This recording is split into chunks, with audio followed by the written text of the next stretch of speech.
Hello, my name's Andrew and welcome back to All About Russia. In this video we'll be looking at the last federal subject which begins with B and one of the far eastern republics, the Republic of Buryatia. The Buryat Republic, or Buryadulas in the Buryat language, is located in the east of Russia, in the far eastern federal district and in the East Siberian economic region. Within the Russian Federation it shares borders with the Tuva Republic to the west, the Irkutsk Oblast to the north, and with the Zabaykalsky Krai to the east. The Buryat Republic also borders the nation of Mongolia to the south.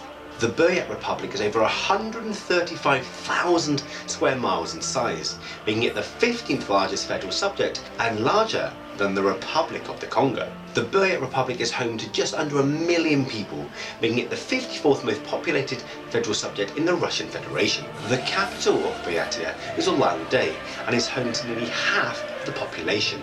Forests make up over half of all the terrain, with farmland amounting to around 10%.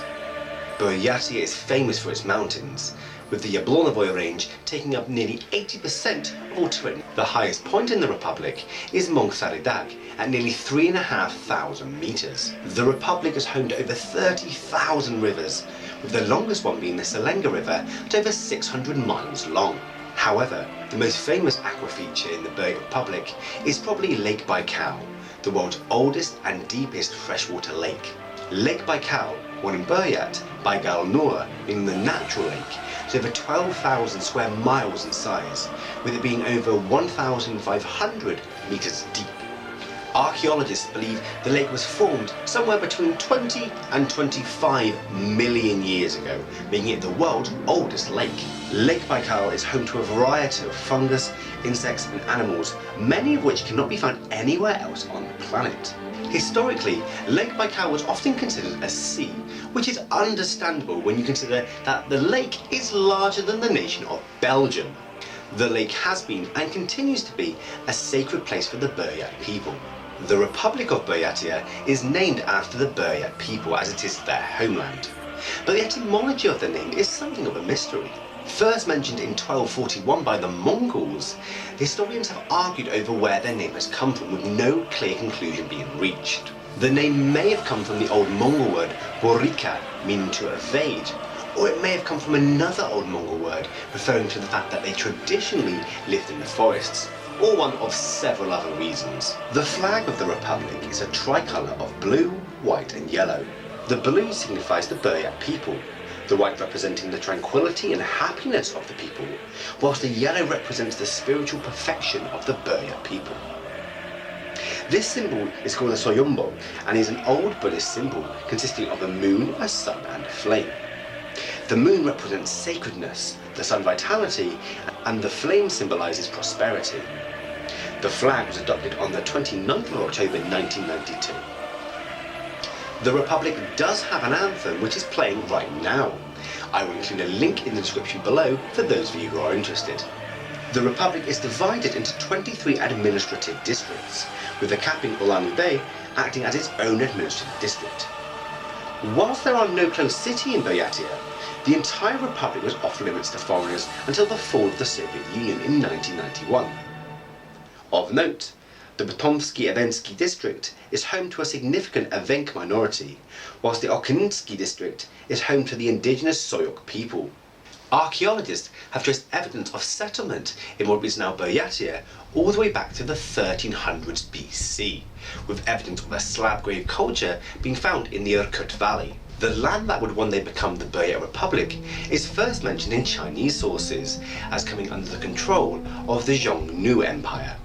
This was followed in 93 AD by the Zhanbei state, only to be replaced a few centuries later in 330 AD by the Rouran Khanate.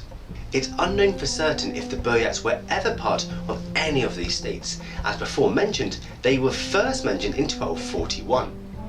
However, some historians believe they were present in all three of these states, but under a slightly different name, the Dingling. I will explain more about this in our Buryat video. The land that would become Buryatia was occupied by a mixture of Mongol and Turkic tribes, but they would be united several times over the centuries. The first to do so was the East Turkic Khanate in 603 AD. This was followed 80 years later by the Second East Turkic Khanate, followed later by the Uyghurs, and eventually by the Lao Empire. This last state is of particular significance as they were the first Mongol state to occupy the area. With the collapse of the Lao Empire in 1125, several different groups within what is now Buryatia were vying for economic and cultural superiority, including the Buryats. In 1207, the region fell under the growing power of the Mongol Empire and will remain part of this Mongol Khanate even after Genghis's death, falling into the Mongolian Yuan dynasty. Mongolian control of the area around Lake Baikal saw an influx of Mongolian people to the area, such as the Khalkha, which muddled the ethnic waters, so to speak. The influx of Mongolians to the area increased their power, and by the 17th century, Mongolian peoples, including the Buryats, were imposing tribute on the Samoyed and Turkic tribes of the area whilst fighting with the Yakuts to the north. The 17th century also saw the arrival of a new religion, Buddhism, into the region, which was quickly adopted by many of the Tengris people around Lake Baikal. And it is at this moment when the Russians enter our story. The first Russians arrived in Buryatia in 1631 in search of gold and furs. The Russians had known about Buryatia since at least 1609 from information gathered while imposing Yasak on other Siberian tribes. However, no permanent Russian settlement would be set on Buryatia until 1627, when the fortress of Rybinsky was founded by the Cossack adventurer Pyotr Beketov. The Buryats at this time were one of the most organized and militaristic groups in the Siberian region, and this intrusion into their lands provoked a very violent response. Buryat resistance to Russian intrusion was so fierce that it wasn't until 1649 that any sort of concession was given to the Russians from the Buryats. Peace would not come until near the end of the century, and on quite technical terms. In 1689, the Treaty of Nerchinsk was signed between the Qing Empire and the Russians, ceding a large amount of generally desolate area to the Russian Empire, including, however, the Baikal area. This was, technically speaking, a little strange, as some of the areas such as Baikal, which the Qing Empire had given to the Russians, they did not actually own. The tribes of the Baikal region had historically been a thorn in the side of the Chinese government, and had only officially accepted overlordship to the Qing Chinese a few decades earlier in the face of a much larger invasion force. The Qing government, therefore, did not think too hard before signing away the Baikal region. For them, it was a troublesome backwater and not worth squabbling with the Russians over. As before mentioned, the Buryats were not ones to take things lying down. The Cossacks' gun-ho approach to acquiring Yasak or tribute, including forced conversions at gunpoint, prompted a very hostile and violent response by the Buryats, leading to rebellions and fighting all the way up to the end of the 18th century.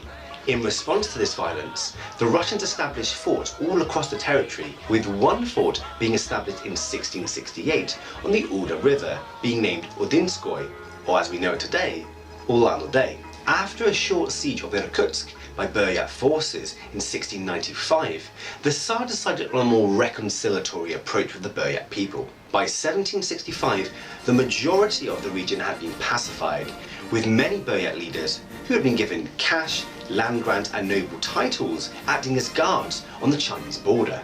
This in turn allowed Udinskoy to turn from a fortress into a thriving market town and a key point on the Chinese-Russian trade road. At the beginning of the 18th century, the region was incorporated into the Siberian province. This century saw not just the province moved. The Treaty of Kyatka in 1727 fixed the Russian-Qing border, dividing the Mongolian peoples therein into Russian and Chinese spheres of influence.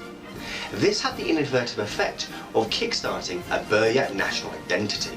With growing peace and growing prosperity came more people moving into the area attracted by the lure of cheap Chinese goods. As more Russians arrived in this new fertile land, it prompted Udinskoy to be renamed Verkhin-Udinsk, or Upper Udinsk, to separate it from the new settlement that had been established to the south. With peace and settlers also came Russification. The traditionally nomadic Buryat chiefs, who had accepted imperial titles and honours and cash, became more settled and started growing crops such as barley and wheat. By 1741, Empress Elizabeth I's edicts of tolerance had reached Buryatia. This prompted a building of temples and centers of learning amongst the Buddhist peoples of the region. This also saw the introduction of old believers to these distant lands. For many years, Buryatia remained something of an imperial backwater, which other than a few penal colonies or spiritual missions, not receiving a lot of imperial attention. This was, however, great news for the Buryat people, as at a time when most Siberian populations were decreasing, theirs were actually on the rise. In 1764, the region was incorporated into the Irkutsk province, followed by incorporation into the Transbaikal region nearly 100 years later. This change was due to foreseen conflicts occurring with China in the future, and also saw the establishment of the first Transbaikal Cossack host in 1851. The city of Verkhnudinsk had suffered from flooding and earthquakes throughout its history, but in 1878 a terrible fire ripped through the city, forcing much of it to be rebuilt in stone. With the beginning of the 20th century, Verkhnudinsk, as well as the rest of Buryatia, became connected with Russia by rail as part of the Trans-Siberian Railway. This, much like in other parts of Russia, led to a huge population explosion as more people moved to the area for work. By 1910, churches, both Catholic, Protestant and Orthodox, as well as mosques and synagogues, could be found in the city to cater for its multi-ethnic population. On the eve of the First World War, the city's population stood at around 13,000 people. However, the 20th century would see mixed fortunes for the people of Buryatia. Since even before 1900s, ideas of pan-Mongolianism had been spoken about by interested groups, but the Declaration of Independence for Outer Mongolia in 1911 encouraged more Buryat nationalists to think about leaving the Russian Empire and forming a union with other Mongolian peoples. With the start of the First World War, despite being very far from any front line of actions, the ramifications of that conflict were felt throughout Buryatia. With the abdication of the Tsar and the creation of a provisional government in February 1917, there were many political groups in Buryatia vying for power. In April of that year, in the neighbouring city of Chita, the first All-Buryat National Congress formed and declared the independence of the state of Buryat Mongolia. The power behind this cause was a man named Mikhail Bogdanov. However, his decision to create an independent state was not universally approved. Grigory Semyonov, the ataman of the Transbaikal Cossack host, actually tried to seize power, first in Verkhnudinsk and later in Chita, before being driven out and forced to flee over the Manchurian border. Buryat Mongolia was by no means a stable state, however, and by the following year, Bolshevik forces within the government had seized control. This Soviet control, however, did not last very long, as Grigory Semyonov, the ataman of the Transbaikal Cossack host, had been raising troops in Manchuria throughout the year, regularly raiding back into Buryatia. By August 1918, Semyonov had seized control of the entire Baikal region, with help from the Czechoslovakian Legion. He seized this on behalf of the white government in Omsk. Whilst Semyonov had seized the area on behalf of the white government based in Omsk, he quite quickly fell out with Admiral Kolchak and disagreed about subservience to his new commander. Semyonov therefore started to act more independently, pursuing his own goals with assistance from Japanese forces. Semyonov even went so far as to declare the Baikal region the centre of a future Great Mongol state, aiming to unify all the Mongolian people. Hang on. Japanese troops? Yes, dear viewer, like we mentioned in the Amur video, check that out if you haven't. During the Russian Civil War, many Japanese troops were spread across much of eastern Russia by 1918. Officially, their reason for being there was to help assist the repatriation of the Czechoslovakian Legion, who were stranded in Siberia, and returning them to the Western Front to fight the Central Powers. However, in reality, the Japanese were there largely for their own benefit, to seize resources and prospect future land for colonization. So why did the Japanese help Semyonov? The Japanese used Semyonov as a figurehead to enforce their requisitions. However, the Japanese were also trying to incite the Buryats to fight against the Russians, to create an international incident which the United Nations would ask for a local regional power to peacekeep, that power being Japan. Semyonov, meanwhile, used the Japanese as a buffer. Neither the Bolsheviks nor Kolchak's white forces would risk antagonizing the Japanese to punish or attack Buryatia. This in turn gave Semenov a free hand to enact his brutal reign on the region. By April 1919, American forces were also present in Buryatia, officially to help the repatriation of the Czechoslovakian Legion, but unofficially to keep tabs and try and restrain excessive Japanese behaviour. Interestingly, despite falling to both Soviet and white forces, the idea of Pan-Mongolianism did not die out in the region. In 1919, in the southern part of Buryatia, a theocratic state was founded called Koldunai Rijbalgasen. Perhaps not surprisingly, Semenov crushed this state a few months later. By 1920, Buryatia was in absolute chaos. American, White Russian, Soviet, Japanese, as well as nationalist forces were all operating on the territory, all vying for control. However, a powerful new player was soon to enter. Troops under the Far Eastern Republic arrived and made overtures to both the Japanese and American peacekeeping forces to remove themselves from the area. Both the Japanese and American forces agreed and left Semenov wide open for attack from the Far Eastern Republic.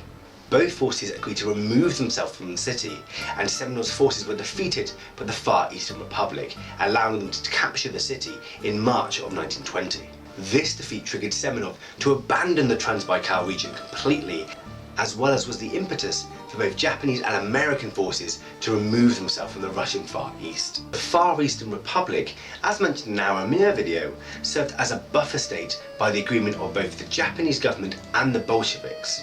Buryatia was split between these two competing powers, with the western half going to the Soviets and the eastern half, including the capital Verkhnudinsk, going to the Far Eastern Republic. The city would actually serve as the capital of the Far Eastern Republic up until October 1920. In 1921, the eastern part of Buryatia, then under the Far Eastern Republic, was renamed the Buryat-Mongol Autonomous Region.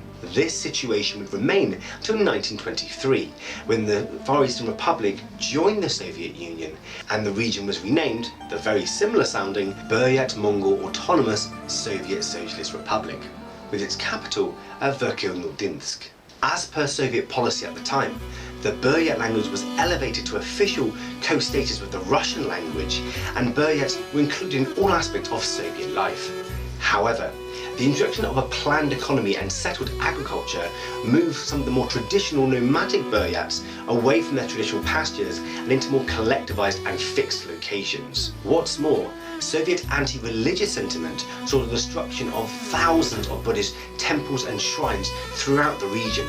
This, of course, was not peacefully accepted, and the Buryats rose up in 1927 in a huge revolt. Soviet sources suppressed news of this outbreak, and between 30,000 and 35,000 Buryats were killed between 1927 and 1930. Despite this repression, with an influx of new people, resources and investment, it transformed Buryatia from a largely rural part of the Soviet Union into a modern agrarian and industrial heartland of the Soviet Republic. In 1934, the capital, Verkhnudinsk, was renamed Ulan-Ude, which is Buryat for Red Uda. This change, of course, reflecting the communist philosophies of the new republic. However, 3 years later, Buryatia was actually divided by Stalin, giving parts of the Yerkats and Zabaikalsky regions. The reason for this was to divide the Buryat people, to prevent another revolt such as they had seen in 1927. During the Second World War, Buryatia saw over 100,000 of its young men go west to fight against the fascist invader. Many more Buryats and other Soviet citizens in the Republic toiled in the collective fields and in the factories to help the war effort.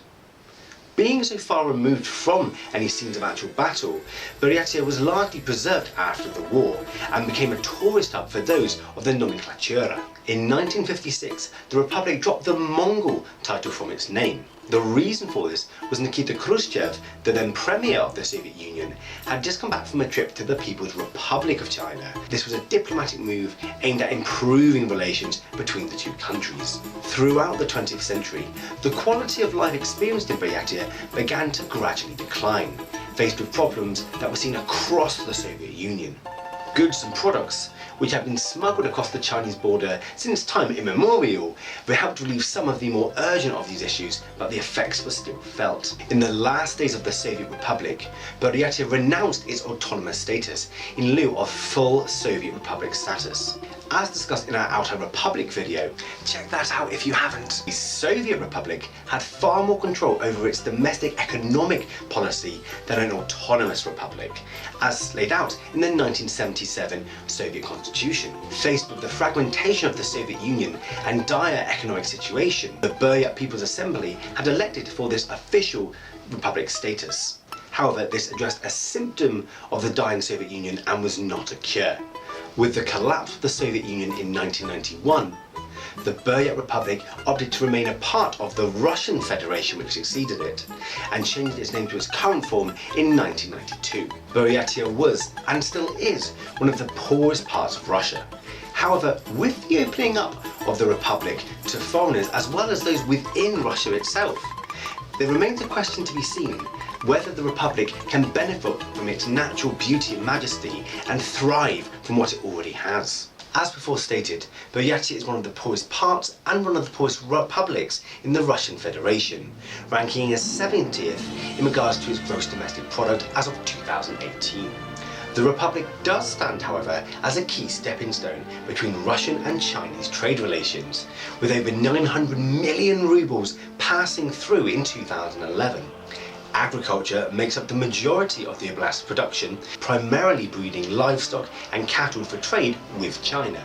Engineering and metalwork does occur in the Republic, however neither are huge industries within Buryatia. Controversially, gold and coal mining production do play a large part in the Buryat economy.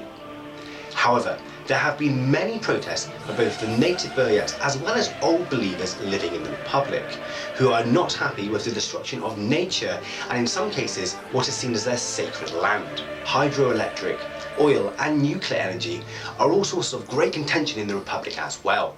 The residents of Buryatia have protested against pipelines, dams and hydroelectric plants being created in their republic, despite plans by both the Chinese and Russian governments. Many such plans focus on using the energy and water of Lake Baikal. If kept pristine, however, the lake serves as a huge tourist attraction and giant economic boom. Every year, tourists from both Russia, China and the rest of the world arrive at Lake Baikal to see this incredible feature. The lake is a year-long tourist attraction, with, as being a freshwater lake, it freezes in winter, the ice being thick enough to support even snowmobiles. However, present economic situations in the Republic have prompted the Russian government to try and develop further industries there, potentially at the risk of Lake Baikal.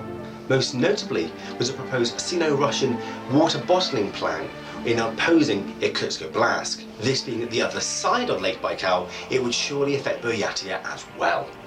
As of the 2010 census, the population in Buryatia is around 972,000 people, which is slightly down from the 2002 census. As of the 2010 census, Ulaanbaatar boasts a population of over 400,000 people, but this is actually up from the 2002 census. As of the 2010 census, the majority of people are ethnic Russians at over 66%, followed by the Buryats, who make up the next largest group at 30%. Making them a minority in their own republic. A variety of other groups make up tiny percentages in the republic, the largest one being Tatars, Ukrainians, Evenks and Soyots. The birth rate in the republic is 2.26 children per woman, which is slightly down from the 1990 rate, but it is still, however, higher than the national average. As of the 2012 survey, just over a quarter of the population adhere to the Russian Orthodox Church, with other denominations of Christians bringing that amount to over a third. Nearly a quarter more of the population claim to be spiritual but not religious, with nearly a fifth being adherents to Buddhism. Only 10% of the population are atheists, with under 2% declaring themselves as Tengryists. 6.8% gave no answer. The drug abuse in the Republic is relatively low, with 7.1 instances per 1,000 people, much lower than the national average. Alcoholism is higher in comparison at 57.1 instances per 100,000 people, but again is still much lower than the national average. The current head of the Republic is Alexei Soboyevich Tsidenov. who is ethnically half Buryat and half Russian. He has been in power since the 7th of February 2017, winning over 80% of the vote. He is, of course, a member of the United Russian Party. The Buryat Republic is one of the most spectacular places in all of the Russian Federation, a land where Mongolia and Russia truly meet. The land is thus a hybrid of both cultures, with thousands of shrines and Orthodox churches to be found throughout the Republic. Interestingly, what can also be found is the world's largest Lenin head in Ulan-Ude. As before mentioned, the natural beauty of the Republic draws hundreds of thousands of visitors to places such as Lake Baikal, the Yablonnovi Range, or for more spiritual pursuits. My name is Andrew and thank you for watching. Up next, the Republic of Chechnya. Пока!